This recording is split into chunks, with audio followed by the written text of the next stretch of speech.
Hello, I'm Miranda Kahn. And I'm John Bachman. Coming up next on Newsmax Now.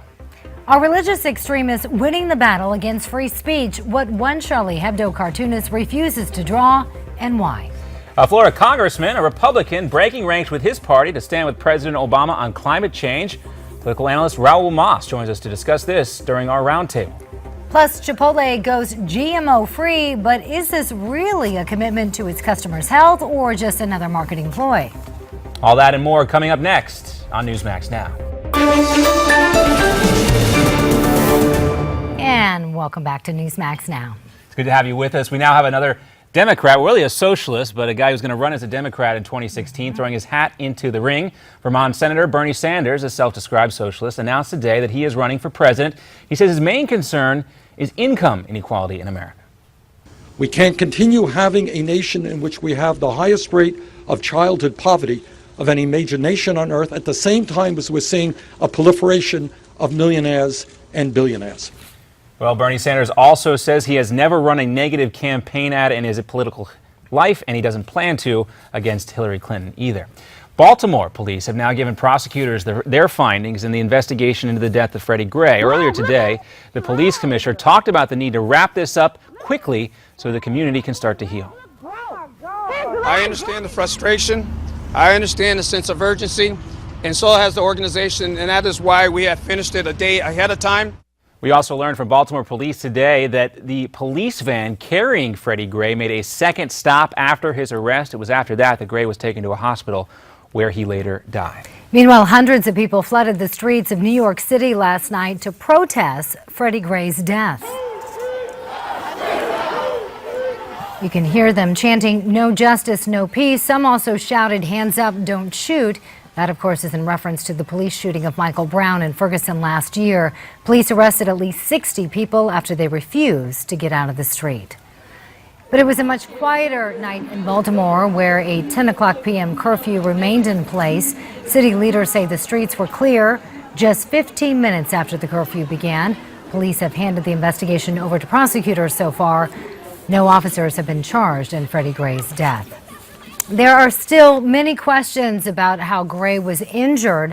A new Washington Post article claims to have a police document that states another prisoner was in the same police wagon as Gray and could be heard hearing Gray banging up against the walls trying to injure himself. But the prisoner couldn't actually see Gray. He could only hear him because they were separated by metal. Now, some journalists dispute the accuracy of that document, saying it doesn't match their findings. Baltimore police say they're looking into it, and they'll be handing over everything to the state's attorney's office tomorrow.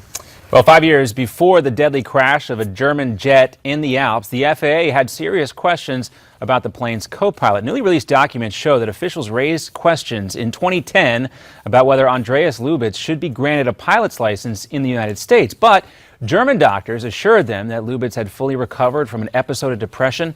Investigators do believe that he steered that plane straight into the mountains in March. That killed 150 people who were on board that plane. Meantime, the death toll in Nepal continues to rise to more than 5,500 people, and time is running out for miracles like this one.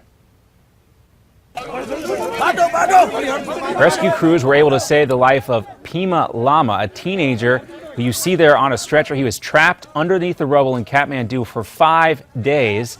Doctors say he is now showing signs of improvement.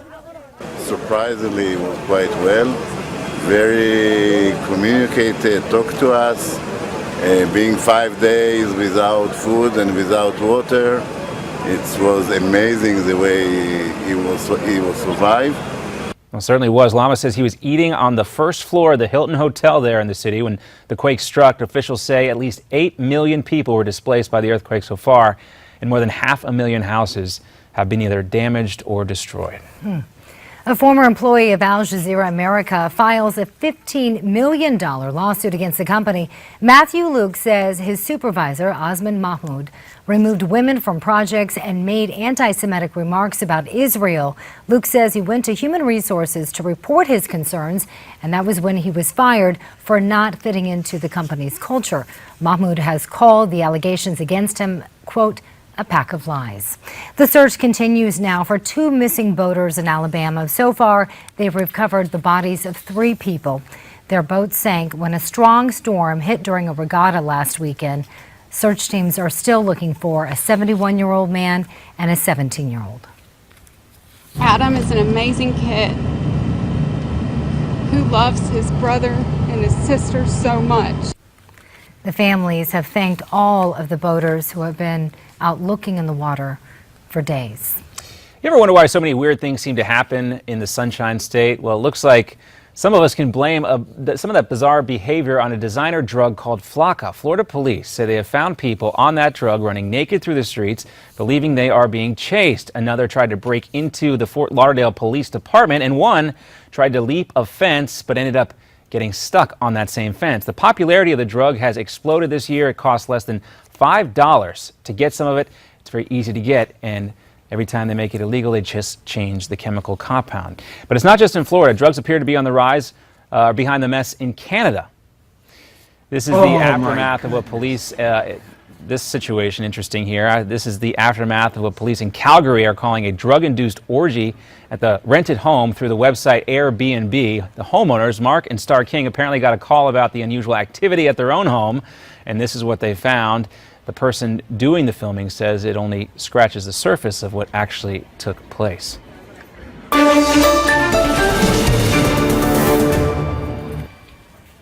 Well, pediatric neurosurgeon Ben Carson on Newsmax TV last night talking about the situation in Baltimore. Of course, he's familiar with that city, having worked there as the chief of pediatric neurosurgery at Johns Hopkins Hospital. Here's a portion of his interview with Newsmax TV Prime host J.D. Hayworth. You had a young man who died under extremely suspect circumstances, no question about that. There's a lot of poverty there, a lot of frustration, as there are in many of our inner cities across the country. And are there some police officers who are not above board? Of course there are, everywhere, just like there are in medicine, and pretty much any profession, even in the news profession. There are people who are not above board. So a combination of those things can cause trouble, particularly when you add to the mix outside agitators. And I believe that a large part of this was caused by that. And I was particularly proud to see that there were a number of people from the Baltimore community. A lot of the men, they came out and they stood between the crowd and the police to prevent, hostile interactions from taking place.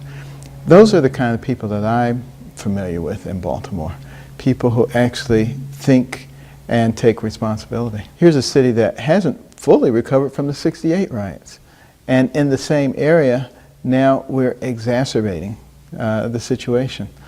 And yeah, it's painful to see that happen in any of our cities, particularly when we know that people can think beyond that and that they have people who are agitating them. But as I said, there are responsible citizens also, and they abound. And it's going to be important going forward for the responsible citizens to be able to respond quickly. Well, again, it was another quiet night in Baltimore, so thankfully things are improving there. We hope it's long term. At the onset of this hour, we talked about the new findings in the Baltimore Police Department. Interesting, this story, the Washington Post had the story first about reports that Gray had tried to injure himself while on the back of the van, but questions about the source of that information. It turns out that was a suspect who was also in that van with Gray, but separated by a partition, could not actually see what was taking place. So you wonder how that even got in the paper in the first place. Right. This is a sealed document, first off, and nobody else has obtained this document. And it's just, it's a little suspicious, especially when you have reporters that live in Baltimore that are coming out and saying, this doesn't match up with what our findings are saying. And also, what the police department did confirm in that news conference a short time ago is that there was a second stop made by that van. So why was that not known until the police, or why was that not known until the public until this day? And the police commissioner, Anthony Batts, talking about their efforts to wrap up their portion of the investigation, get it over to the state attorney there. Right. And we're waiting the report. We don't know if the findings will actually show what took place in that van. So much more to come from Baltimore, and more here on Newsmax Now as well.